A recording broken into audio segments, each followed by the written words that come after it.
Monday, September 14th, 2015, was remembered by 16-year-old Nolen Buchanan as the best day of his life.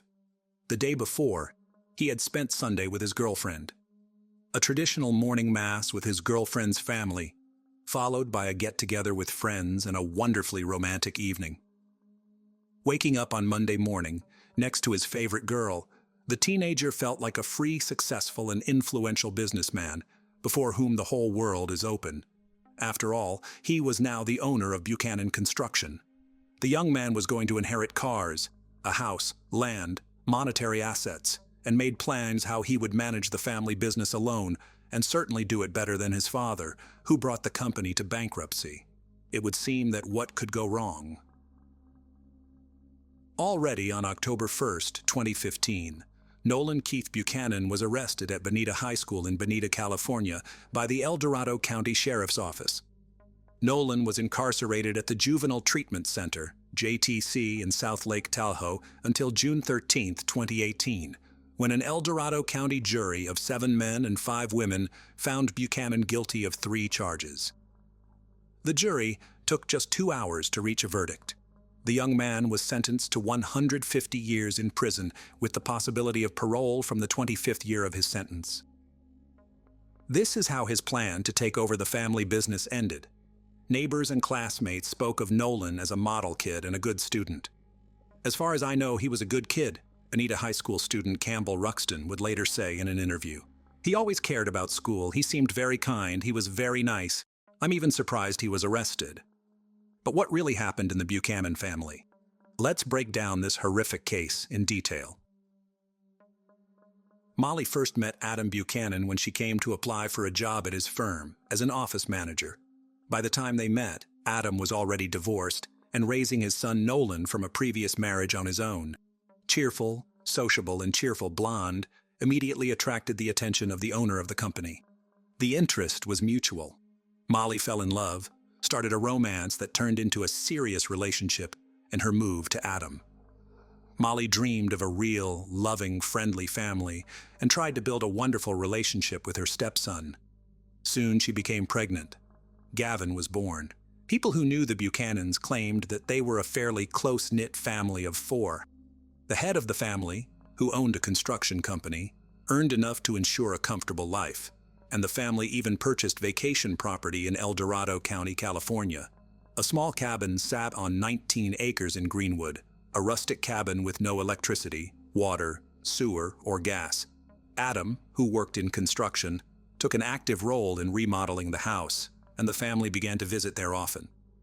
On September 13, 2015 at 10 a.m., members of the Garden Valley Fire Department responded to a wildfire in Greenwood Township in western El Dorado County, on Highway 193 between Cool and Georgetown.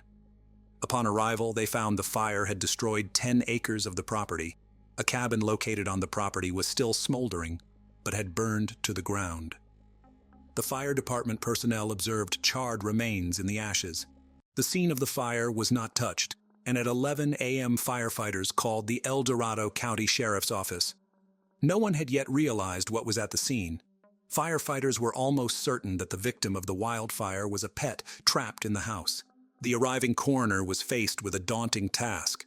The remains of the house were still smoldering, and there was no way to examine the inside of the house.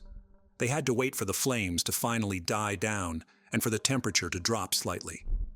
As the coroner examined the house, he smelled the sweet odor of burnt flesh and later discovered a human skull and a burned chest. It appeared that the tragedy had claimed someone's life. The officer requested backup. Officers from the sheriff's office arrived and conducted a thorough examination of the scene. The conclusion was obvious. The small, secluded and remote cabin was not the primary residence of its owners. Rather, it was most likely a country cabin where people came to vacation. A Dodge truck and trailer were found on the property adjacent to the cabin. It was possible to run the license plates and find out who the car belonged to. The owner may have been the victim of the wildfire. It didn't take long to find out that the vehicle and trailer belonged to Buchanan Construction, a company owned by a man named Adam Buchanan. The man in question lived 160 miles from the scene of the accident, about 3 hours away in Bonita, California. This information confirmed the assumption of the police, who decided that the house was just a country residence for those who vacation here from the hustle and bustle of the city.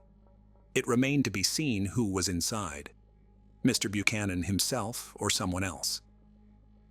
The name of the owner of the company gave the detectives their first clue, with which they began their investigation. The Bonita police officers were tasked with checking to see if all of Buchanan's family members were well and at home. They went to the correct address and were soon in the Buchanan's driveway, where they noticed a white Ford pickup truck. At a knock on the door, Adam's 16-year-old son from his first marriage came out. He greeted the uniformed officers with surprise and asked what brought them to him. The officers decided to first find out who was in the house so as not to frighten the household. Perhaps the company car had been taken by someone from the company and not the owner himself. Nolen Buchanan said his father Adam had gone away for the weekend to his country estate, 160 miles away, with Molly and their 8-year-old son Gavin, and they were due back in the evening. According to him, his father had left him to look after the house.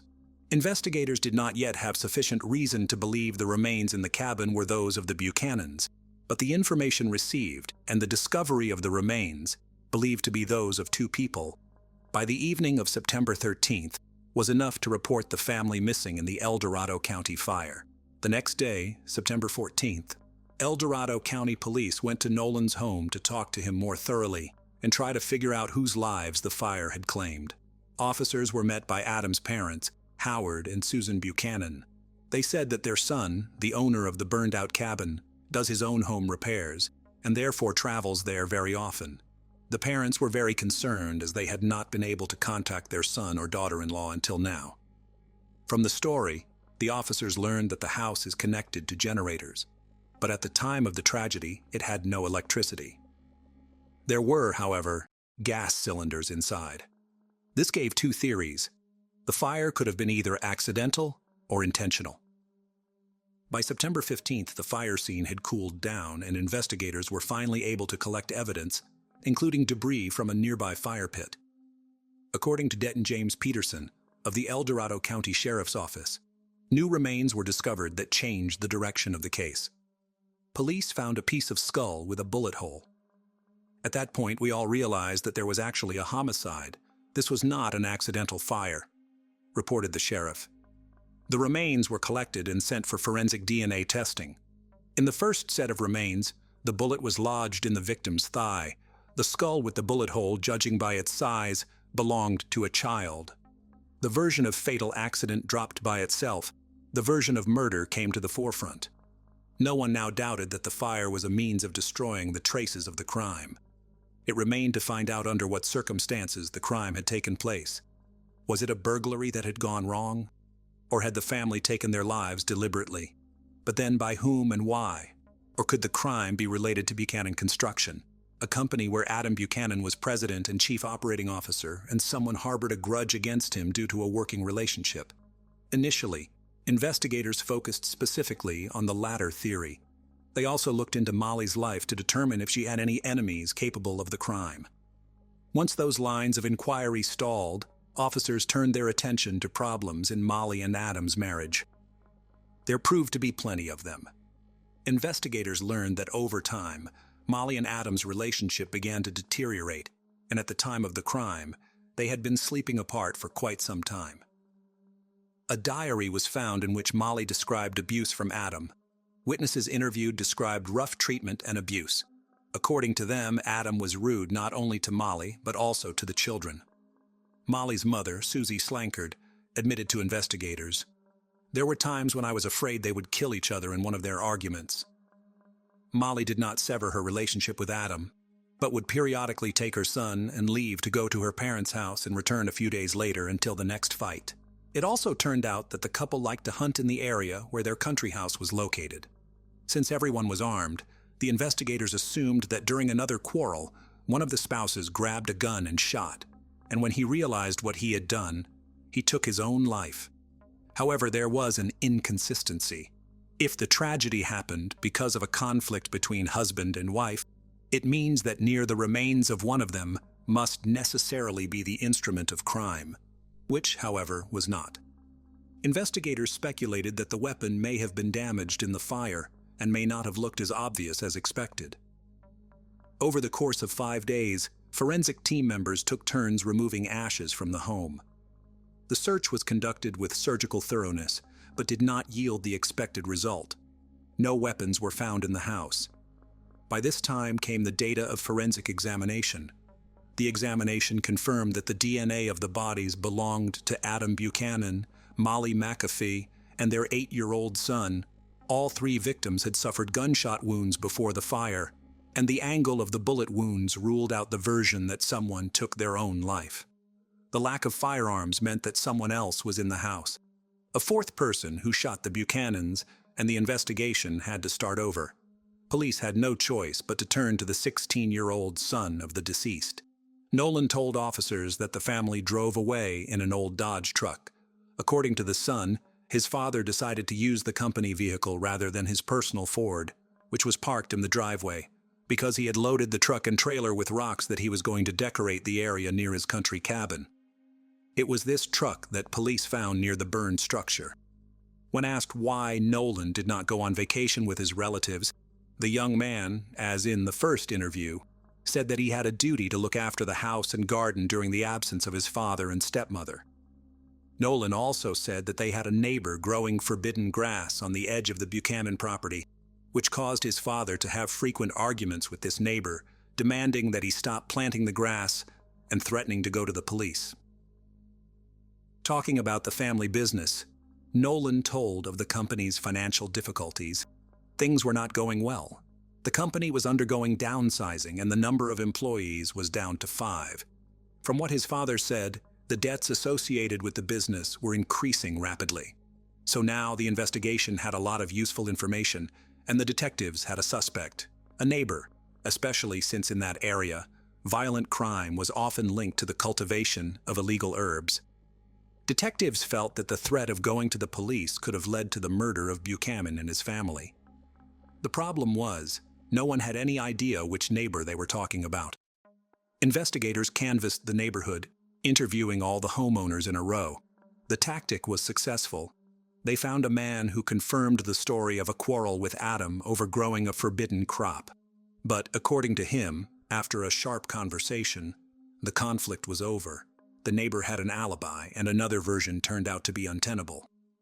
What remained to be dealt with was the financial crisis that had hit the family's business. On September 18th, the police visited Adam's company and interviewed the employees. Nolen's words were true. The company was in a sorry state. It was threatened with bankruptcy, as the amount of debts exceeded $30,000. Because of this, some employees were fired. It turned out that some of the former employees were extremely dissatisfied with the reduction and therefore could be involved in the crime. And that's where investigators got lucky. Over the weekend, the local high school organized a community cleanup day. The students were clearing debris from a business park just a mile from Adam's construction company. It was there on September 19th that a small purse with a wallet and identification cards belonging to Molly McAfee and Adam Buchanan was found under one of the bushes. A .22 caliber rifle was lying nearby. Detectives immediately went to the scene of the discovery. The county sheriff's office made a new assumption. The perpetrator had massacred the Buchanan family with the found rifle and, covering his tracks, had taken their documents from the crime scene. The discovery was important because it meant that someone had traveled all the way to Greenwood to kill the family and then returned to Bonita to dispose of the bag and murder weapon. It appeared to be a Bonita resident.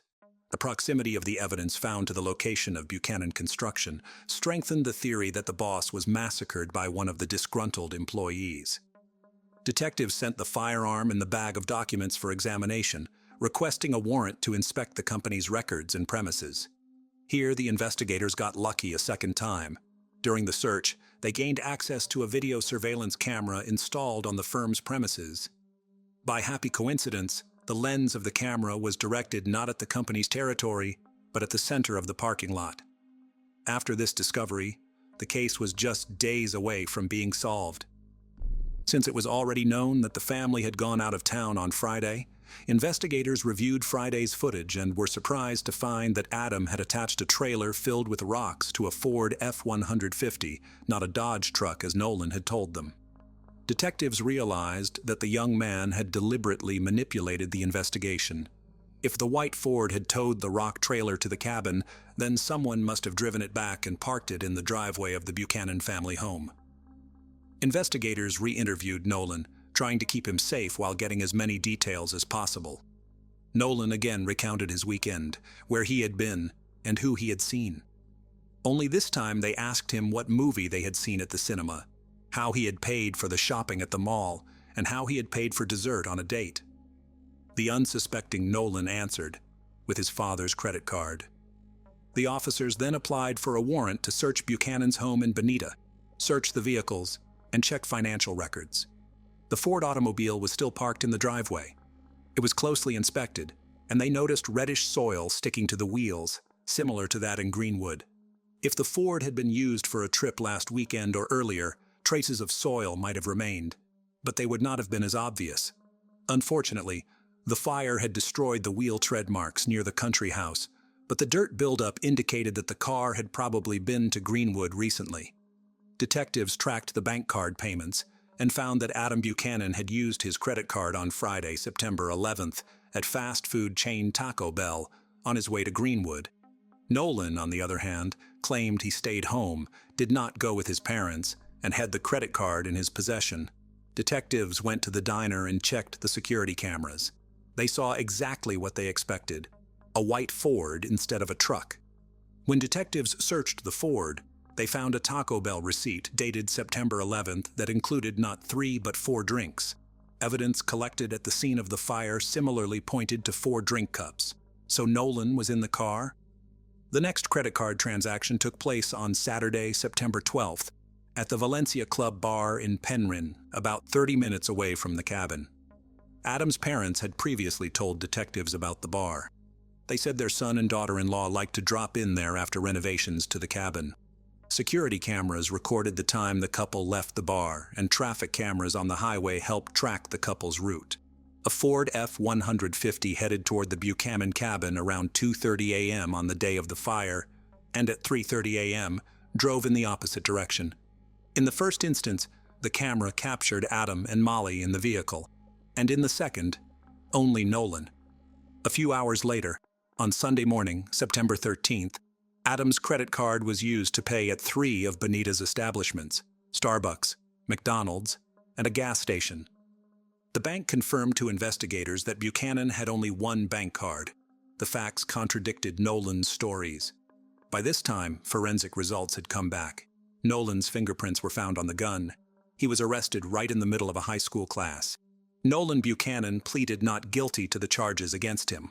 He attempted to distort the story and claimed that it was his father who shot the family, after which he pointed a rifle at him, and he, defending himself, took the weapon away, accidentally shooting his father.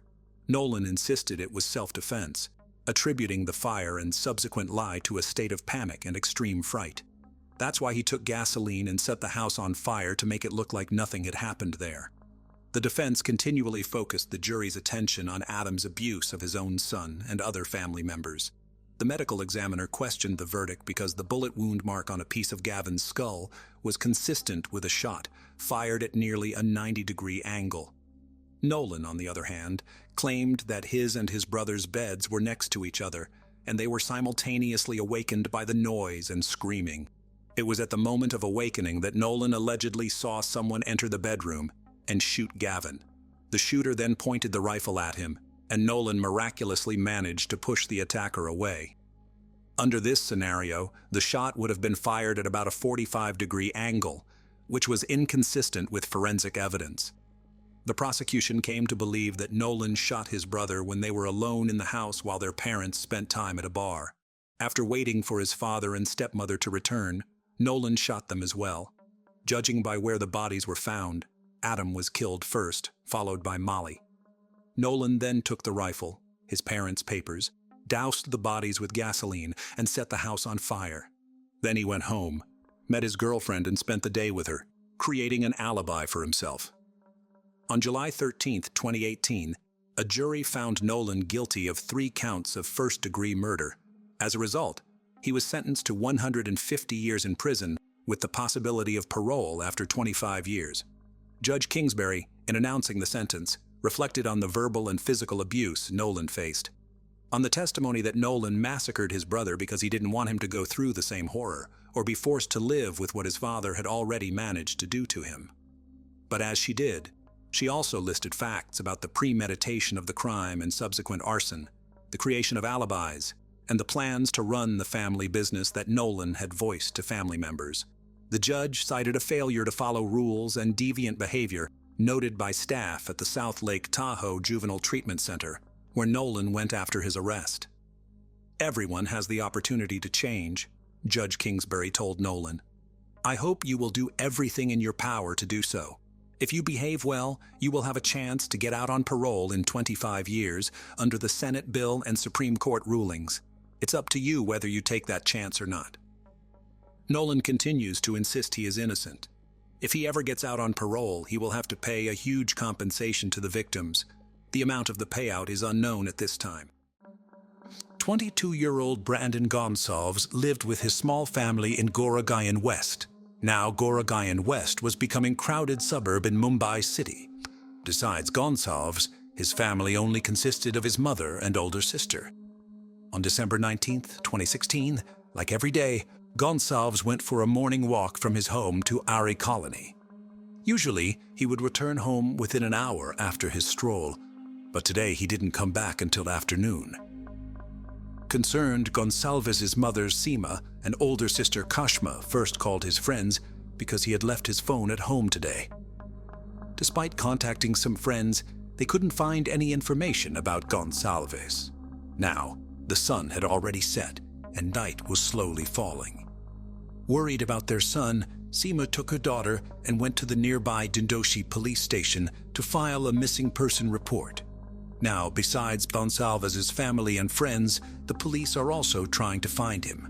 Meanwhile, the Dindoshi police station had distributed Gonsalves' photo to nearby police stations as well.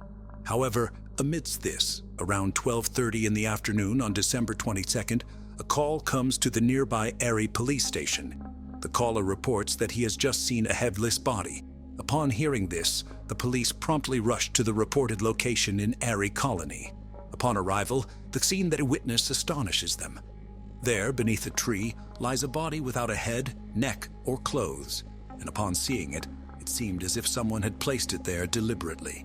Now, witnessing this sight, the police cordoned off the area completely, not allowing any ordinary person to approach. Afterwards, the police began their investigation by first examining the area nearby. Just 20 meters away from the body, the police found the head and clothes stained with blood. Additionally, a few meters away from the body, the police also found some other items used in worship, such as a mirror, coconut, padukas, threads, turmeric powder, and kumkum powder, aka vermilion. Anyway, the police collected these items and sent the body to a nearby hospital for post-mortem.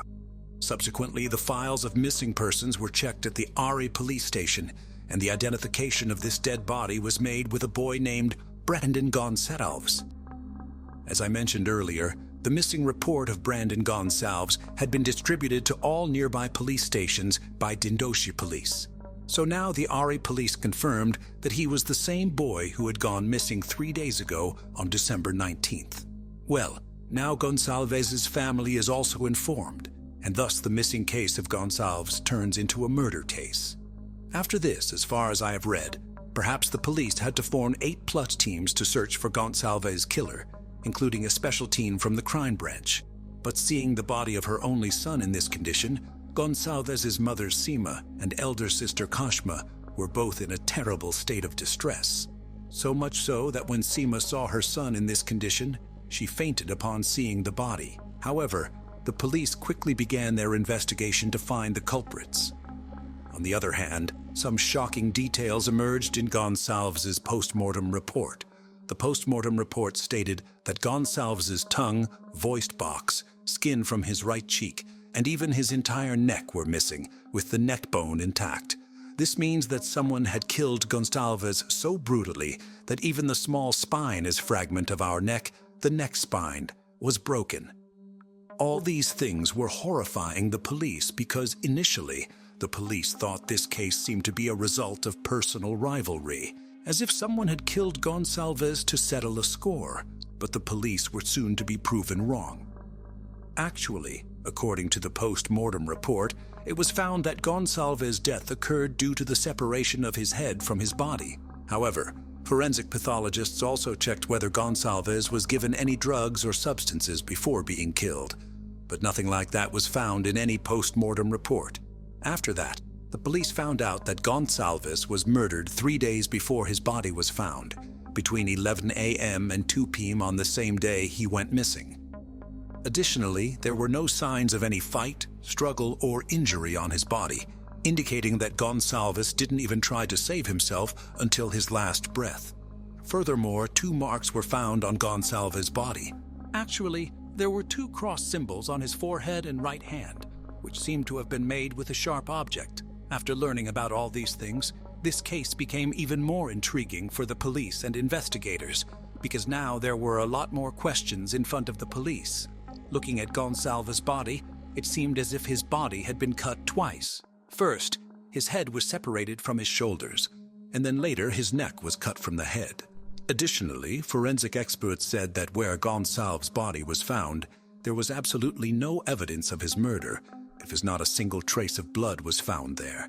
So it was clear that Gonsalves was killed somewhere else, and then some parts of his body were removed to perform some rituals or something similar.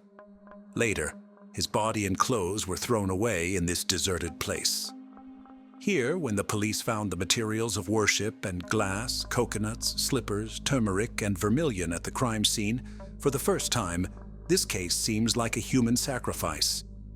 After the possibility arose that Gonsalves might be taken to another location and harmed, the police began checking the CCTV cameras around the Ari colony.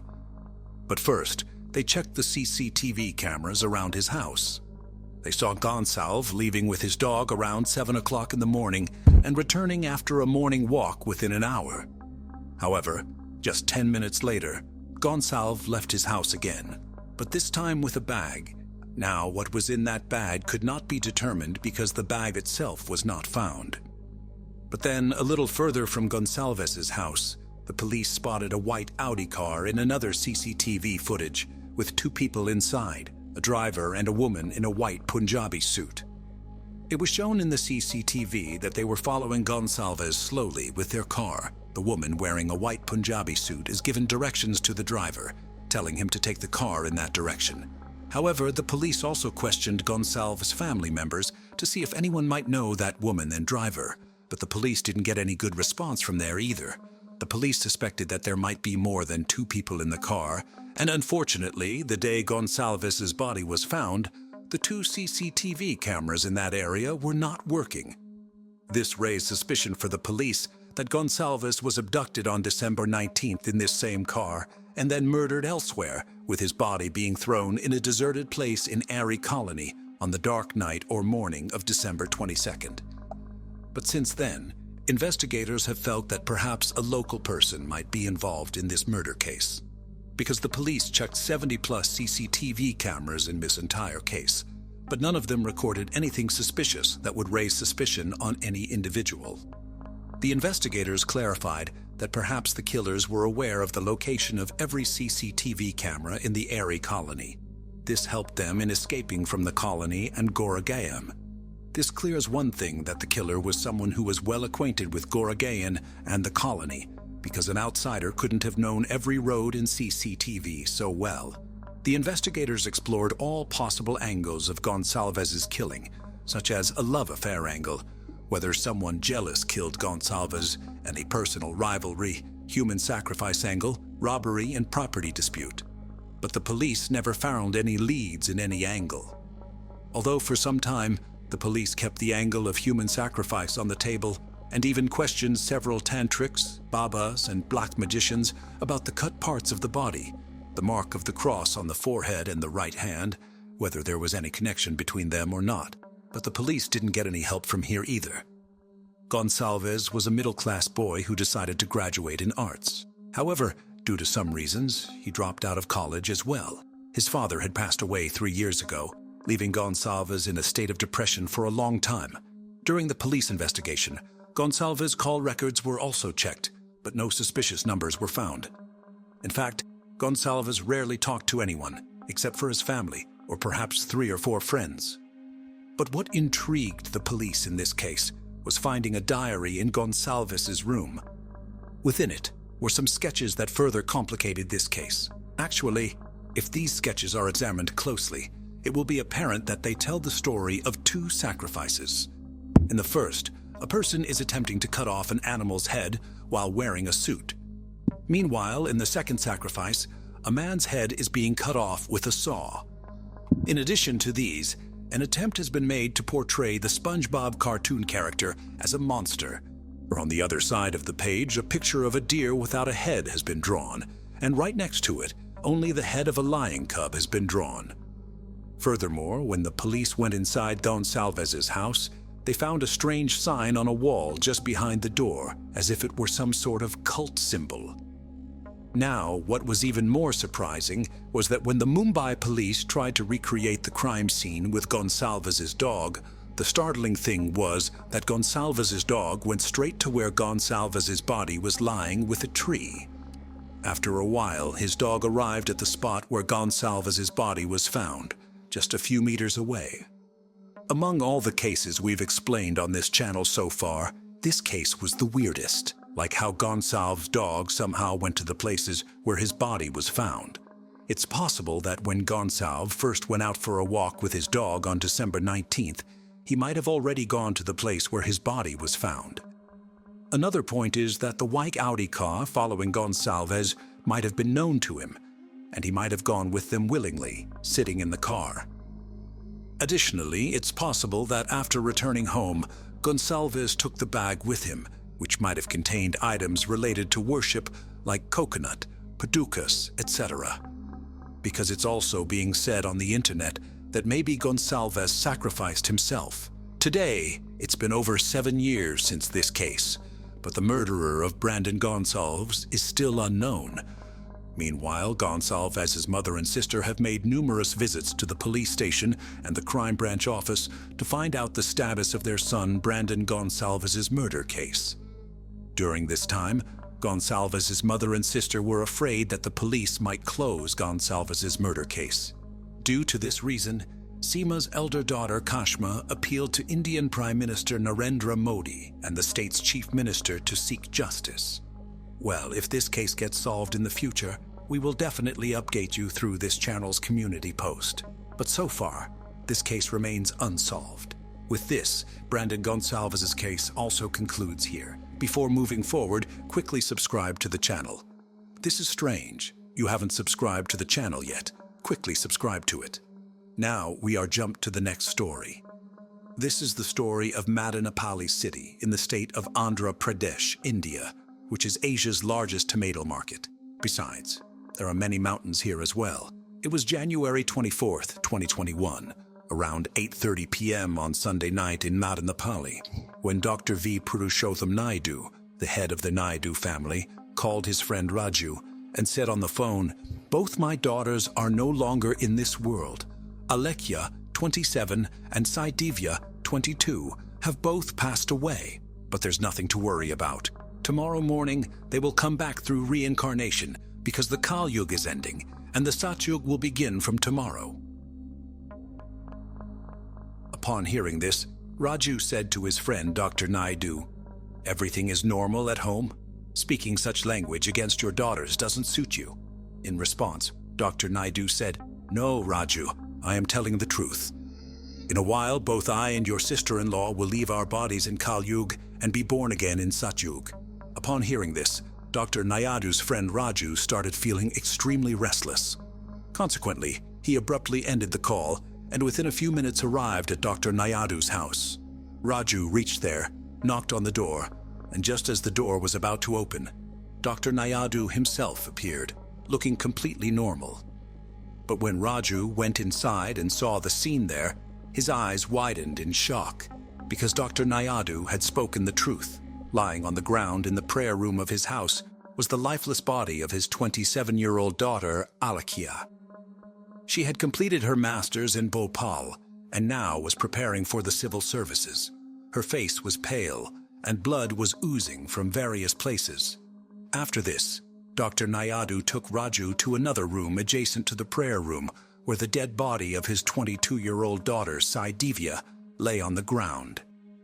She had been struck with a trident of Lord Shiva on her forehead, and a small brass pot placed in the prayer room was inserted into her mouth. The clothes were removed from both bodies, and they were wrapped in red cloth. Additionally, their hair was partially cut, and they were placed in front of the statue of Lord Shiva in the temple. They had scattered many worship materials around the bodies. However, despite seeing the bodies of their daughters, there was no sign of tension or sorrow on the faces of Dr. Naidu and his wife Padmaja. This behavior of his friend and his wife seemed very strange to Raju. Therefore, he bids them goodbye and leaves their house. However, instead of going home, he goes straight to the police station and tells the police the whole story of how these educated parents sacrificed their daughters. He also informs them about the mental condition of Dr. Naidu and his wife. However, the police were having little belief in Raju's story after hearing this strange tale, because for the past year, Dr. Naidu and his family, who had been living in the new house in Madinapal, had earned quite a reputation in the city. Anyway, after that, the police station in charge, along with some officers, directly reached the Naidu family's house. When the police knocked on the door, once again it was Dr. Naidu who opened it. But seeing her husband's friend with him, Padmaja got very angry and started shouting at the police because they had once again disrupted their worship. Now, the argument between the police and the Naidu family had attracted neighbors from nearby. Now, as soon as the police entered the house and saw what was inside, they too were astonished. Later, after hearing Raju, the police realized that it was a case of superstition. Although Mr. and Mrs. Naidu repeatedly tried to convince the police that both their daughters would return to life before sunrise tomorrow, they were just saying that they only need a day's time, and tomorrow morning both our daughters will come back to life. Then you all will be surprised. But the police knew that both girls were dead, so how could they come back to life? Therefore, Mr. and Mrs. Naidu were first explained with great difficulty. But when they still didn't understand, the police showed some firmness and took both of them to the police station. Afterwards, a forensic team was called in to investigate the crime scene. The forensic team continued their examination for some time and then sent the bodies for post-mortem. Now, the police have started investigating both inside and outside the house. Here, the police learned from neighbors of the Naidu family that someone from the family used to go out daily to buy something, but for the past 3 days, no one has come out of the house, nor has anyone gone inside, not even the maid who used to clean the house, as these people did not even call her. After that, the police directly approached the maid, who told them that 3 days ago, she was told by the Naidus that we are going to perform a special worship in the house for 3 days, and until we call you, do not come to work at the house. On the other hand, upon checking both girls' social media profiles and bookshelves inside the house, the police found out that Alekia highly respects Indian philosopher Osho. On his social media posts, Osho's name appeared repeatedly, indicating that he was one of Alekia's favorite people. Additionally, beside Alekia's dead body, was a book by the spiritual guru Meher Baba. Besides, pictures of Shri Sai Baba, Meher Baba, and Osho were plastered all over their house. Furthermore, neighbors often heard prayers and tantric chants from their house, and several times they saw some swamis entering the house. On the other hand, what was surprising was that just a few days before the murder, Alekia posted twice on her Instagram. In one post she wrote, "Work is done," and in the second post, "Shiva is coming." Well, only Dr. Naidu and Padmaja, who were present in the custody, could reveal the truth behind this. However, controlling Padmaja was proving to be extremely difficult for the police. But before the custody, when the police were taking both husband and wife for a COVID test, Padmaja started saying, "I am Shiva myself. Because of my body particles, COVID has spread everywhere. It did not come from China."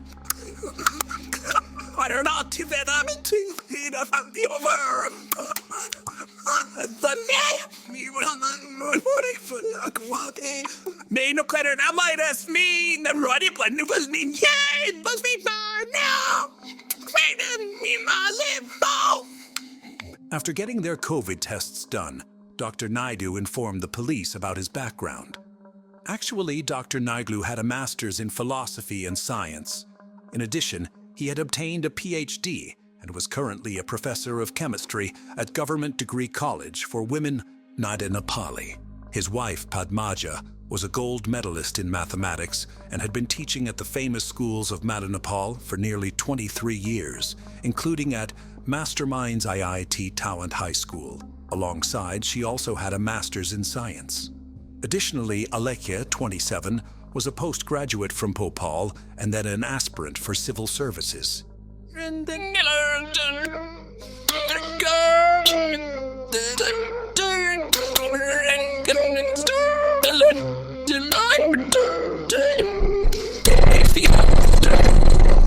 Furthermore, Saidivya, a 22-year-old, was training at the A.R. Rahman Music Conservatory in Mumbai after completing her Bachelor of Business Administration course. However, due to the lockdown, both of them had to return home. You might also wonder why, with such educated family members, these individuals attempted suicide. You'll find the answer by the end of the video. Afterwards, Alekhya picked up Lord Shiva's trident from the temple and thrust it into her sister Divya's forehead. Then a copper vessel was placed in her mouth. Following the death of her younger sister Divya, Alekhya told her mother that now she had to kill her. As a result, Padmaja struck Alekhya on the head with a dumbbell kept in the house. Consequently, Alekhya also died shortly thereafter. After killing both their daughters, both the husband and wife wandered around their bodies for quite some time. Now, because of the insistence of the wife and daughter, it was Dr. Naidu's turn. Perhaps out of fear, he called his friend and told him the whole matter, and if he hadn't made that call, perhaps neither of them would be in this world today. However, due to this, Padmaja scolded her husband, Dr. Naidu, a lot, saying, "You are a coward. Because of you, our secret got out, and our daughters couldn't come back." After seeing all this, it was finalized in this case that due to mental illness, all these family members had planned this, and it was revealed from a psychiatrist's source that their entire family was dealing with a rare disorder called shared psychotic disorder. Actually, in this disorder, more than two people who are in close relationships have a similar way of thinking. And it's because of this disorder that Alekhya and Saidivya are no longer in this world today. In this double murder case, Alekhya had a Canadian friend who told the print media that he couldn't believe for many days that Alekhya could do such a thing. After questioning on Monday evening, funeral of both these girls were performed, and permission for this was given only to Dr. Naidu, while the girl's mother, Padmaja, was not allowed to participate for some reasons. In my opinion, in this case, Saidivya and Dr. Purushottam Naidu seem innocent to me. Although if they hadn't fallen into the temptation of Alekhya and Padmaja, perhaps this would have been a happy family today. So with this, the case comes to an end here. Friends, how did you like this combined cases? Costa Mesa 911. There's a body in my social apartment. There's a what? A body, a dead body. A dead body? Except this victim sexual activity. She's dead. There's blood from her head. There was blood from her head? Yeah. On May 21st, 2010, a young woman was found murdered in the apartment of 26-year-old Army veteran Sam Hare. When Sam's father discovered the gruesome scene, they frantically dialed 911. "Then I walk you to the bedroom." And that's what saw a body, a large lot of blood. I immediately called 911, but Sam was nowhere in sight. Who was that woman and what happened to her? Was Sam on the run after killing her? Located halfway between Los Angeles and San Diego, Costa Mesa, California lies on a coastal highland overlooking the Pacific Ocean. Despite its affluence, it's a laid-back beach community at heart. No one anticipated that this beautiful place would be where Julie Kibuishi would meet her horrific end. Sam Hare's parents, Stephen and Raquel Hare, became concerned when they hadn't heard from their son in a while. Sam was supposed to go to his parents' house that weekend, but he never showed up. On May 22, 2010, Stephen went to Sam's apartment along with his wife. There, a horrendous scene was awaiting them. "Sam, what happened? What did you do?" Panic-stricken, he immediately dialed 911. In this frantic call, Steve alerted the police that there was a dead woman lying face down in his son's bedroom with some of her clothes ripped off and blood coming down from her forehead. "Curfin, I've been into the in a white body and get on a dead body. If you've been hurt, what can you day? Long related Eric Ward, I'm her head.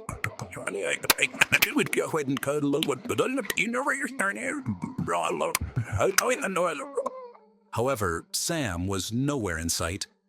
The incident came as a shock for the Costa Mesa community, where murders are very rare. When police reached the apartment, they did not find any signs that a struggle had taken place. Immediately as you walk in, you could tell it was a bachelor type apartment. It was a teen apartment. There was no signs that there may have been a struggle or maybe a fight that had gone on. The apartment seemed to be filled with items you'd find in a typical bachelor pad. Empty beer bottles, burned cigarettes, a patio barbecue. But it looked relatively clean and neat. That is, until they entered the bedroom. Then in the bedroom, which begins to look a little suspicious, on the bedside table, there's an unused knife and there's a couple of books. One of them a combat how-to, another the wonders of sex. But then when you turn to the bed, a horrendous son. The bed was soaked red from the victim's blood. The deceased woman was lying partially on the bed and partially kneeling on the ground. Her pants were pulled down, exposing the lower portion of her body. From the looks of it, detectives concluded that she might have been sexually assaulted before her death. She died from 2 gunshot wounds to her head. He had 1 gunshot wound, top, center of the head. There was also a knife on the bedside table, but it appeared to be unused. Strangely, she was wearing a tiara, and scrawled on the back of her sweater were the words, "All yours." Her bag was found in the kitchen. From her driver's license, detectives identified the victim as 23-year-old Julie Kibuishi. Julie Kibuishi was born on Valentine's Day, 1987, to Japanese-American parents, June and Masa Kibuishi. Ju was the third of 4 children and their first daughter. She'd always been referred to as "my Valentine girl" by her parents. From a very young age, Julie took a keen interest in dance and music. Her mother said Julie started tap dancing when she was just 5, and that passion only grew over the years. According to her friends and family, she was a pleasure to be around. Her goofy and bubbly personality made everyone laugh. Not only did she exude positivity, but she often bent over backwards to help a friend in need. On one hand, she respected her Japanese culture, but on the other, she was a free-spirited, all-American girl. After graduating high school from the Orange County School of the Arts, Julie went on to study fashion design at Orange Coast Community College. Here, she met 26-year-old Sam Hare, and the two became close. She also tutored him in anthropology. She did not know that her kindness would cost her life. After scouring through the crime scene, detectives tried to piece together what had happened to this bright and beautiful young woman. All signs pointed to Sam being her killer. It was, after all, his apartment that she was found in, and now he was nowhere to be found. It was time for investigators to take a closer look at Sam Hare. Samuel Hare was born on May 29, 1983, to parents Steve and Raquel Kalberman in Los Angeles, California. As the only child to his special education teacher father and stay-at-home mother, Sam was doted on. He was very close to his parents, visiting them often even after he'd moved away. Although Sam's physical stature was big and strong, his friends described him as a big teddy bear. He was a fun-loving and easygoing guy. At a very young age, Sam had enlisted in the United States Army and served a tour of duty in Afghanistan and in Germany with 173rd Airborne. After 3 years, He was discharged and returned to Southern California, where he was born and raised, to attend college on the GI Bill. He wanted to finish college and then re-enlist in the Army as an officer. With that goal in mind, Sam Hare enrolled himself in Orange Coast Community College, where he formed a friendship with Julie, who was 3 years younger than him. But just like many war heroes, Sam developed PTSD from the 3 years he served in the Army. Had he somehow snapped and committed the crime in a moment of passion? As Sam was nowhere to be found, detectives concluded that he was most likely on the run after murdering Julie in his own apartment. The suspicion only grew stronger when they found text messages on Julie's phone from Sam's number. At around 2:45 p.m. on May 21, 2010, Sam sent her a text saying he was going to help a friend and then head out to go to his parents' house. However, just 2 hours later, his tone changed when he sent her a couple of texts begging her to come to his place.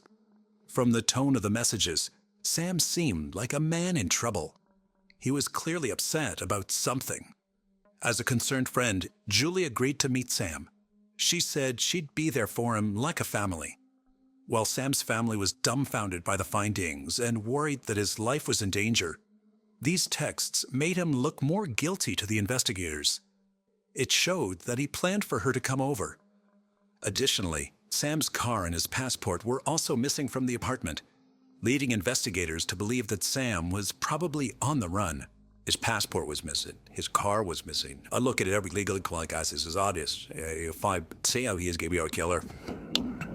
Yet investigators would soon find out that there was even more to this story.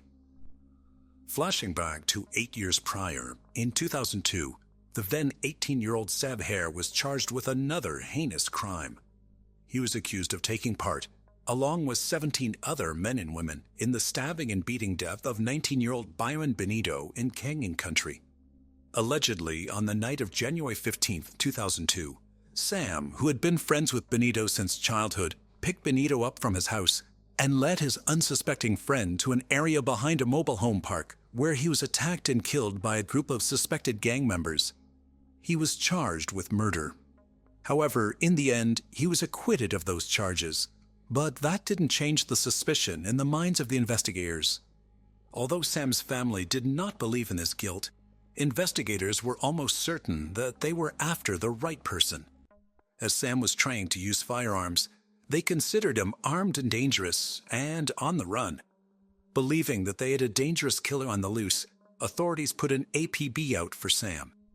Meanwhile, the Costa Mesa police began monitoring Sam's cell phone and credit card activities in an attempt to locate him. Cops got information that there had been 4 withdrawals made from ATMs in the days since his disappearance. His credit card was also used at a pizza delivery place in Long Beach, California, just 20 miles away from Sam's house. Police expected to see Sam on the surveillance cameras, but when the bank sent them footage from the ATM cameras, they couldn't believe whom they were seeing. It was a teenager wearing a hoodie and a cap, withdrawing money from Sam's bank account. Neither police nor Sam's parents were able to identify the kid. Investigators concluded that he was most likely helping Sam, either to get away or to hide. Either way, Costa Mesa police were desperate to track him down. On May 26, 2010, they received information that his credit card had been used at another pizza delivery, and they set about tracking the delivery driver. After obtaining the delivery address from them, police headed to the address to apprehend Sam, thinking that they'd finally found his hideout spot. When police stormed the house, expecting to find Sam, they instead found 17-year-old Wesley Freelich, along with some of his friends. Although suspected earlier, authorities almost immediately ruled out Wesley as a suspect, but he did still have Sam's credit card in possession. The teenager depicted a shocking story that investigators were not anticipating hearing. He was, in fact, given the credit card with full instructions to withdraw cash. However, it was not by Sam. He didn't even know Sam. Daniel Wozniak, a local theater actor whom Wesley met through community theater, had given them the credit card. Wozniak told Wesley that he was a bail bondsman and needed to collect money Sam owed. Perhaps any other person would have declined it, But as Wesley looked up to Wozniak as an older brother, without realizing the gravity of the situation, the 17-year-old boy agreed to help. In total, $1,900 was withdrawn from the account. The name Daniel Wozniak did ring a bell for investigators, as they'd found an invitation to his upcoming wedding in Sam's apartment. But who was this Daniel Wozniak, and what was his connection to Sam? Did he help Sam to get away, or was he an accomplice to the murder itself? Several questions were yet to be answered. 38-year-old Daniel Dan Patrick Wozniak was born on March 23, 1984, as the youngest of 3 boys. Daniel spent a lot of time with his grandparents after school, due to his parents' long work hours. Dan grew up in a luxurious home, and the family often took expensive vacations. He was described as a good kid in school, who mostly got very good grades. He used jokes, singing, dancing, and magic tricks to get attention from people. He loved to be the center of attention. Realizing that he had a natural talent for stage performance, Daniel started acting and singing in musicals in his early 20s. He was pretty casual about his plans for the future. He could never hold a job for long, which forced him to move from job to job with very low pay. However, as years passed, he kept his passion for acting alive and continued to work in theater. It was here, in one of his musicals, that he found the woman of his dreams, a fellow actress. After briefly dating, they decided to marry. On May 26, 2010, when police tracked down Wozniak, he was enjoying his bachelor party in Huntington Beach, California. But how was Daniel Wozniak linked to Sam Hare? As it turned out, he lived in the same apartment complex where Sam lived. Assuming that Wozniak had either helped Sam flee or hide, or had been complicit in Julie's murder, cops barged into the private bachelor party for Wozniak with an arrest warrant. The blood drained from his face as soon as he saw the cops, leading the detectives to believe that he knew more than he was letting on. Police took him into custody for questioning. In the interrogation room, at first, Wozniak claimed that his only crime was participating in credit card fraud and covering for Sam. He further told the investigators that he and Sam hatched a plan to pull out all of his money from his bank account with the help of Wesley, and then claim credit card theft. But Daniel claimed before they could carry out the plan, Sam made a shocking confession. He added that, after this confession, he dropped Sam off at a local shopping center and had not seen him since. Nonetheless, detectives believed he was still covering for Sam, and that he had more involvement in Julie's murder than he told the investigators. So detectives tried a different strategy. They took a DNA swab from Daniel, a strategy that made Daniel very nervous. He tried to collect his composure, but detectives could tell there was something wrong. Almost immediately, he started to add more details to the story.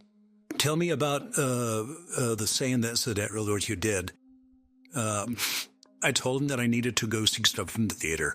I said, don't help me with this, then I didn't really mind to get that reverse put him back in a shot. Detectives realized that Wozniak was nervous that his DNA would show up at Sam's apartment. Although he tried to say otherwise, cracking under pressure, he kept changing his story. After a long pause, Wozniak said that he knew about Julia's murder, and he helped him get away. When detectives reminded him that they had his DNA, he reassured them that it was not going to show up on Julie's body. He was still holding on to the fact that he had nothing to do with the murder.